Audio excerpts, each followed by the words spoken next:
अस्सलाम वालेकुम, नमस्कार, आदाब। तो आप लोगों की खिदमत में पहले एक गज़ल पेश करूँगी, उसके बाद एक नज़्म और फिर आप लोगों की इजाज़त चाहूँगी। तो मतला देखिए कि मेरा तन्हा बदन इस सोच की इबरत से टूटेगा, मेरा तन्हा बदन इस सोच की इबरत से टूटेगा, दिले बेख्वाब तेरे प्यार की खलवत से टूटेगा। मेरा तन्हा बदन इस सोच की इबरत से टूटेगा, दिले बेख्वाब तेरे प्यार की खलवत से टूटेगा। बदन है एक दीवारे गमे पोशीदा हिजरां, बदन है एक दीवारे गमे पोशीदा हिजरां, गिरेगी जिसके ऊपर वो बड़ी शिद्दत से टूटेगा। बहुत शुक्रिया, बहुत शुक्रिया। मोहब्बत किसको रहने देती है बाकी दिले नादां, मोहब्बत किसको रहने देती है बाकी दिले नादां, तो इससे बच गया तो बचने की हैबत से टूटेगा। मेरा ये हश्र ढाना भी तुझे जोड़े ही रखता है, मेरा ये हश्र ढाना भी तुझे जोड़े ही रखता है, मुझे बतला तू मेरी जान किस आफत से टूटेगा। बहुत शुक्रिया।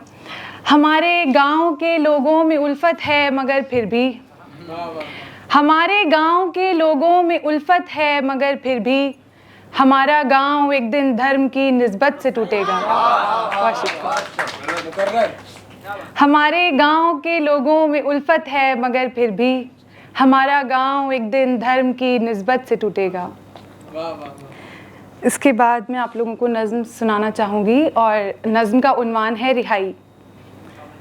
तो अब मैं शुरू करती हूँ कि एक मस्जिद की सीढ़ी पे बैठे हुए, एक मस्जिद की सीढ़ी पे बैठे हुए बीते लम्हों की रानाई में खो गए, चंद मिनटों में हमको अंदाज़ा हुआ तुझसे बिछड़े हुए 9 बरस हो गए, चंद मिनटों में हमको अंदाज़ा हुआ तुझसे बिछड़े हुए 9 बरस हो गए। हिज्र के मौसमों को गुज़रते हुए एक अरसा लगा, फिर भी छाई ही रहती है मेरे जहन के दरीचों पे हिजरत की काली घटा, या है टुकड़ा कोई अब्र का, अब्र जो के ज़मानों से खुलकर बरसता नहीं, अब्र जो के ज़मानों से खुलकर बरसता नहीं। मैंने 9 साल इस कश्मकश में गुजारे कि इस अब्र को एक बारी तो खुलकर बरसता हुआ देख लूं।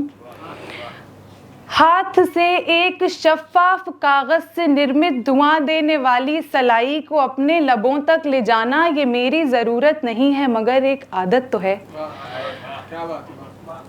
एक शफ़ाफ कागज़ से निर्मित धुआं देने वाली सलाई को अपने लबों तक ले जाना ये मेरी ज़रूरत नहीं है मगर एक आदत तो है। आज मुझको लगा है कि जैसे धुआं फेफड़ों की जगह मेरे दिल में गया, खून में मिल गया।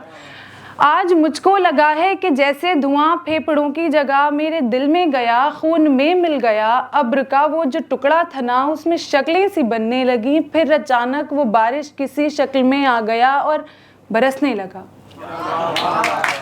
फिर अचानक वो बारिश किसी शक्ल में आ गया और बरसने लगा। खूब बारिश हुई, खून की बारिशें, और लहू भी हमारे जिगर का ही था। बूंद जैसी हमारे बदन पे टपकती, बदन का वो हिस्सा दुआएं लुटाता। सुबह तक जिस्म का एक कोना भी ऐसा नहीं था जहां बूंद टपकी न हो। रात भर खून खराबा हुआ है मगर मुझको आराम है, रात भर खून खराबा हुआ है मगर मुझको आराम है। मैं रिहाई की चौखट पे बेसुध पड़ी हूँ, कलाई से अब भी लहू बह रहा है मगर दिल में धड़कन नहीं है। खुदकुशी की खबर मेरी अम्मी तलक या तो पहुंची नहीं है या फिर उनमें आने की हिम्मत नहीं है, सो मुझको अभी एक तमाशे का मंजर बनाया हुआ है। बहुत शुक्रिया।